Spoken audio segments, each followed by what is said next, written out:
Welcome back to the Vandy 24/7 podcast. I'm Joey Dwyer. He's Brandon Bigsby, and a tough day for Vanderbilt basketball. Jason Edwards has entered the transfer portal. Brandon, just going to swing it to you. Tell us what this means. I mean, it's a loss, Joey. I mean, there's no two ways about it. This is a significant hit, I think, for this Vanderbilt team. I mean, everyone knows what Jason Edwards has been able to do for this team this past season. I mean, all SEC third team leading scorer for the Commodores, averaged around 17 points per game. And, it's interesting because when you think of this Vanderbilt team, you think of that scrappy underdog that has a lot of swagger, is confident, kind of go against the world, go against the odds kind of mentality.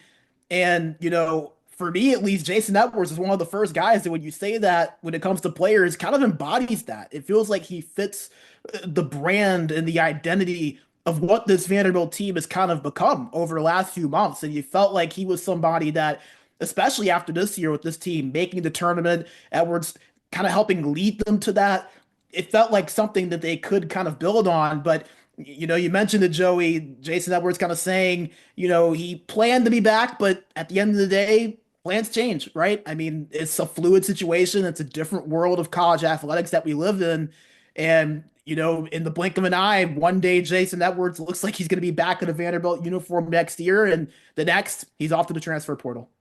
Yeah, first of all, I don't think he should get crap for the "I plan to be back" Yeah. comment too. Like, what was he supposed to say Yeah. there? I left it open for him, but I mean, what is he supposed to say? I'm leaving unless I get more money. Like, I think the thing here is, I think Jason always had in mind that he would want to come back. I don't think he was lying about that. But I also think like the number didn't make sense for Vanderbilt, or at least they thought the number didn't make sense. And I think that's okay. I also think you're at a bit of a crossroads here, though, right? Because you're not going to find another Jason Edwards. There's a lot of mid-major guards who can go score it. There's a lot of mid-major guards who can defend better than Jason Edwards who are in the portal. But you can't find another Jason Edwards. You're going to have to replace him some other way because there's not a difficult shot maker in the portal like Jason Edwards. There's not a guy with his competitiveness or his edge. There's not a guy with his quickness. There's not a guy who can take over the game as much as Jason Edwards can if he's really going.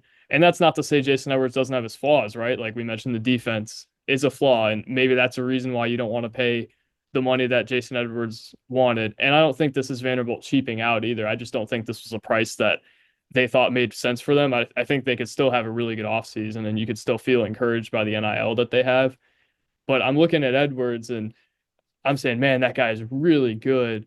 But you can build a good team without him. And I think the how impactful this news is for Vanderbilt is going to be determined by what it does moving forward. I think losing Edwards is a big deal, right? Like that could be off-season defining. In the past, losing guys like Jordan Wright have that's been off-season defining for this program. Losing Dylan Disu has been off-season defining for this program.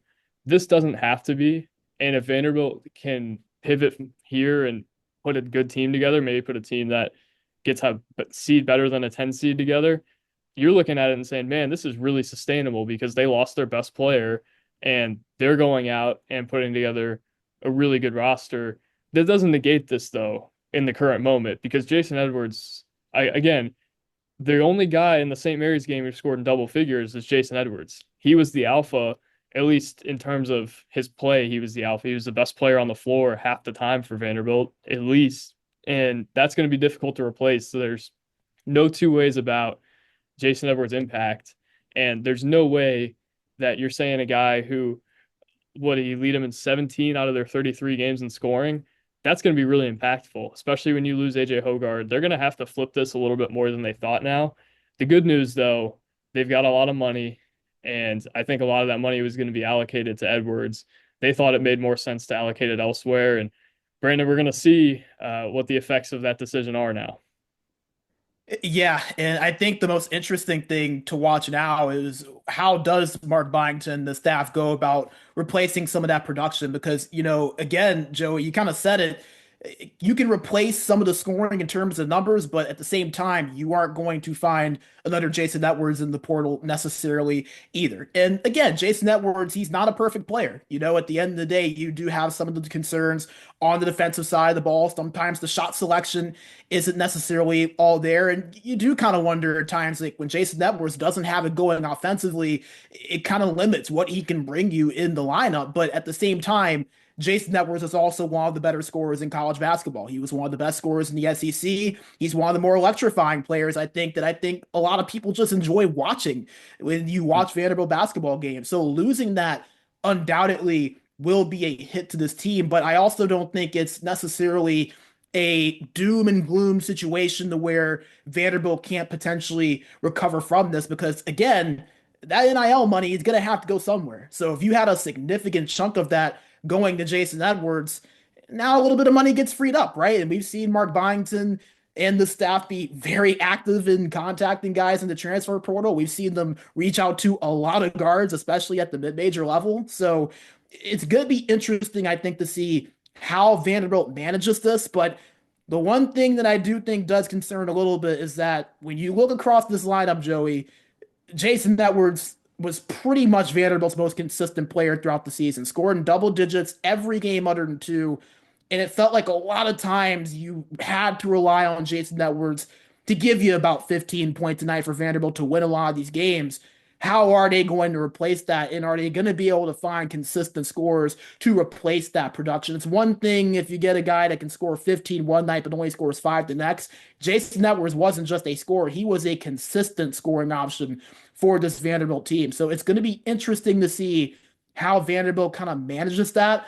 I don't think it's impossible. Again, Jason Edwards, he's not a perfect player, but a very, very good player that the Commodores are going to miss. And it's not going to be an easy task trying to replace that production, especially in the SEC in a very competitive transfer portal. And as of now, a transfer portal to where there's only so many options out there. You're not going to go in and find another all SEC team guy to replace him. So it's going to be interesting to see what the staff does to kind of respond to this. But Mhm. I think Mark Byington and the staff have earned the benefit of the doubt based on what they did this year that they can find the talent to make sure this is the competitive team again next season that makes the NCAA tournament, whether that's with Jason Edwards or without him in this case. For sure. I think this is the first real crossroads of the Byington era. This is the hardest thing that's happened to them, I think, by a large margin, Yeah. right? Like they lost the whole roster last year. Byington wanted that though. Like he didn't want a lot of those guys that were holdovers from the 9 and 23 team. And I think you're even seeing that in the guys that are leaving. Jaqualine Roberts leaves last night, and that was the one guy that Byington really wanted. And I don't think there's much of a place for Jordan Williams in the program moving forward either. This is it though. Like you lose your big starting or not your starting big man, you lose a rotational big man in Kajani right before the year. That hurts, but you can still win without him. You go on a few 3 game losing streaks, whatever. Now you got to figure this out. This is the point in the offseason where it's like back against the wall. What are you going to go do? And it's difficult too because there's not a lot of Jason Edwards out there. There's guys who put up numbers like Jason Edwards did at North Texas. There's guys who were great mid-major players. The difference between Jason Edwards and most of the transfer portal though is Jason Edwards came to the SEC and did exactly what he did at North Texas. He was efficient for a guy with his volume and his shot selection. He was effective in every way offensively, and you know what Jason Edwards is. Like when Vanderbilt was going to get him back, you knew that he probably wasn't going to take a huge step as a passer. I thought he did make some fine decisions throughout the year with the ball. I don't think he had any egregious turnovers. I think a lot of the turnover worthy plays he had were poor shots that he took. But man, Jason Edwards does guys like Jason Edwards don't grow on trees. And I think that's the point here.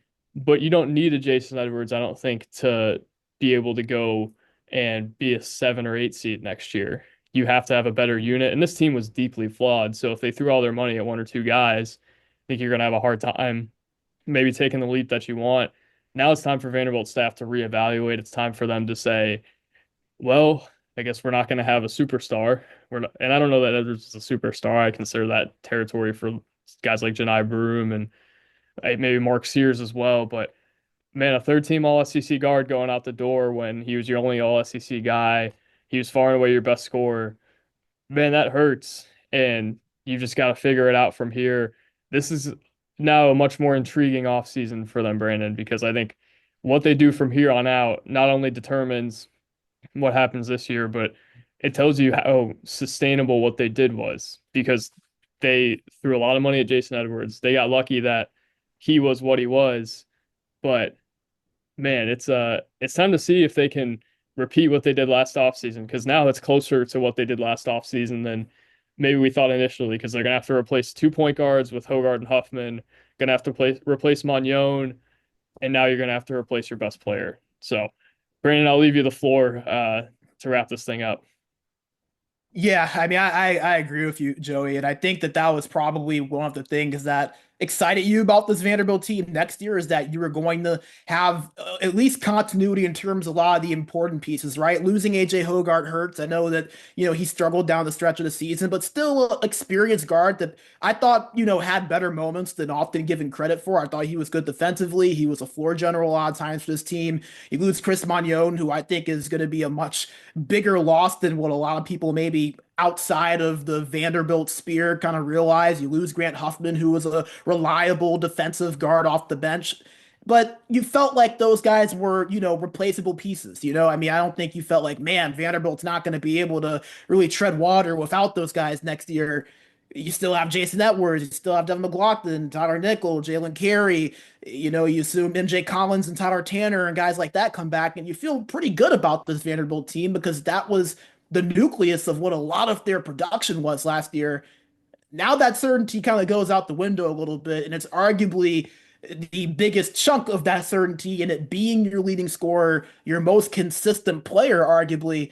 And, obviously, Joey, we don't know what's going to happen. We don't know what schools are going to be reaching out to Jason Edwards. We don't know what the exact numbers are going to end up being.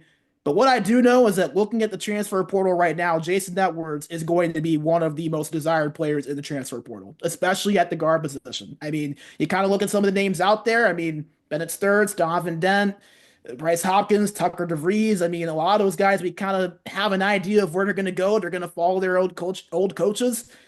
Jason Edwards isn't far off from that spear of guys. He's not far off from that tier. So he's going to be one of the more desired players in the portal. There will probably be some sort of bidding war for him. And, Vanderbilt obviously doing what they feel like they need to do, presumably in terms of allocating those resources the right way. But you just feel like, even though Jason Edwards, I don't think losing him is going to say, okay, Vanderbilt can't make the tournament next year. It is still a significant hit, and it takes away some of that certainty, I feel like, to where you're like, man, this is a Vanderbilt group that brings some continuity back from this past season and can really build on that. So it's going to be an interesting next few weeks, Joey, for Mark Byington, the staff. I'm really interested to see what they do, how they respond from this. Because, again, like you said, now instead of being able to kind of build on top of what they built last year with this foundation of players, now that foundation is a little bit rockier. There's not as much certainty behind it. For sure. And I'll end this by saying this.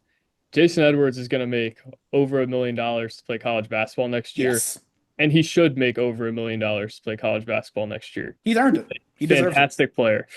He's he's a guy that Vanderbilt hasn't had an off the dribble scorer like that since Scottie Pippen Jr. And Edwards, I think, is a better difficult shot maker than Pippen and maybe even better than a lot of the guys they've had go to the NBA in that regard. They'll miss him a lot. Doesn't mean that this thing is over. Their offseason is just beginning. There's going to be a lot of guys that you fall in love with, and um, there's a real chance that they build a really nice roster here, and doesn't have to involve Jason Edwards. So Vanderbilt's got a path forward. It gets more difficult with this for sure, though. I don't see how it wouldn't be more difficult with this moving forward, but there's a reason Edwards is going to make over $1 million playing college basketball next year. I think Vanderbilt has its reasons to not want to meet whatever asking price he had, which I think was more than that as well. So, Brandon, a really interesting offseason ahead for Vanderbilt basketball, and one that's going to tell you a lot about what happens in a few months. Follow the channel, follow each of us on Twitter, Brandon Bigsby and Joey Dwyer, and get on the board too. So, we'll talk soon. Thank you guys for watching.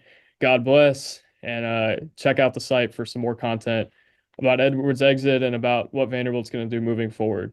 Peace.